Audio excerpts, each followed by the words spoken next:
శిష్యుడు గురువు గారి పరిస్థితి బాగాలేదు, ఆయన పోయాడు. ఆయన దహనం చేసే వరకు కూడా నేను ఎక్కడికి వెళ్ళకూడదు, నా గురువు నా దైవం అని చెప్పేసి కాజు కూర్చున్నాడు. అప్పుడు ఆయన ఎవరు లేరన్నమాట గురువుకి. కాజు కూర్చుంటే బ్రహ్మదేవుడు ఏం చేశాడు, ఒక గ్యాస్ వేసుకొచ్చి ఒరే మీ ఇంట్లో పరిస్థితి బాగాలేదు, కంగారు పడుతున్నారు రమ్మని చెప్పేసి అడుగుతాడు. నా గురువుకి దహనం చేసే వరకు నేను రాను, అక్కడ ఏం పర్లేదు అని చెప్పేసి చెప్పాడు.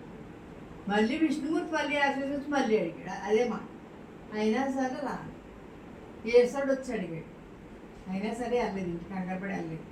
వెళ్ళకపోతే వీళ్ళు ముగ్గురు బ్రహ్మవిష్ణు మహేశ్వరు కదా, వీడు గురుభక్తి ఇంత గొప్పగా ఉంది, ఇంట్లో జనం గురించి కూడా కంగారు పడతలేదు అని చెప్పేసి, ఒరే పిచ్చోడా ఇంట్లో అందరినీ వదిలేసుకుని నువ్వు కాపలా కూర్చున్నావు అని చెప్పేసి మళ్ళీ ముగ్గురు వచ్చి అడిగితే వీడు ఏమన్నాడు తెలుసా శిష్యుడు,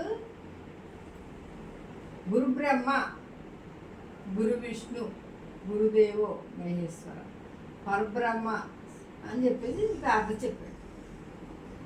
గురు బ్రహ్మ నేను గురువు దగ్గర కూర్చుంటే బ్రహ్మరాంటుడు నా గురువు, మీరే నా దగ్గరికి వచ్చాడు. గురు విష్ణు విష్ణుమూర్తి నా దగ్గరికి వచ్చాడు, గురువు గొప్ప విష్ణుమూర్తి గొప్ప అని ఈశ్వరుడు కూడా నా దగ్గరికి వచ్చాడు. మీరు నా గురువు దగ్గరికి వచ్చారు తప్ప నేను నా గురువు నీ దగ్గరికి రాలేదు. అది గురించి గురు బ్రహ్మ గురు విష్ణు అన్నది గురు శిష్యు బంధం గురించి పెట్టాడు అనమాట, అందరికీ అర్థమయ్యేలాగా. అది అంటే ఇప్పుడు అక్కడ ఎవరు గొప్ప వేరు, గురువు గొప్ప.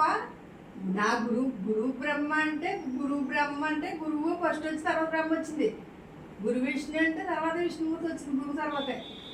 అలా అని ఈ ప్రార్థన చెప్పి అయ్యేసరికి బ్రహ్మకే ఇస్తే అప్పుడు బ్రహ్మేశ్వరులు నువ్వు ఎంత గొప్పడురా, గురువు స్థానాన్ని నువ్వు ఫస్ట్ స్థానం చూపించవు, నువ్వు మాకంటే ఎక్కువ గురువుని ఎప్పుడైతే పూజిస్తారో మమ్మల్ని అందరం పూజించినట్టే అని చెప్పేసి వరం ఇచ్చాడు బ్రహ్మేశ్వర మహేశ్వరు.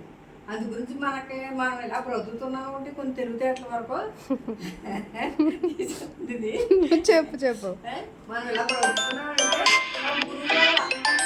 ఏ పని చేసినా ఒక గురువు చెప్తేనే మనకు అర్థం అవుద్ది, లేకపోతే అసలు ఏమీ అర్థం అవుతుంది. అసలు మనం చదువు చెప్పిన మేషలు ఎవరిని కూడా విమర్శించకూడదు, వాళ్ళని ఇబ్బంది పెట్టి మాట్లాడకూడదు, వాళ్ళ మీద తిరగబడి సమాధానం చెప్పకూడదు. వాళ్ళు ఏం చెప్పినా మన కోసమే, తల్లిదండ్రులు ఏం చెప్పినా మన కోసమే, అలా ఆలోచించాలి తప్ప ఇప్పుడు ఓ బిడ్డను పాడైపోతుంది తల్లిదండ్రులకే తిన్నదాకా అవ్వకుంటుంది. తర్వాత గురువుకు మనకెందుకులే వదిలేసానుకో పిల్లలు అసలు ప్రయోజనం అవ్వరు, ఎదిరించారనుకో వీళ్ళని మనల్ని ఎదిరించేస్తారు కదా, గురువు కూడా వదిలేస్తాడు.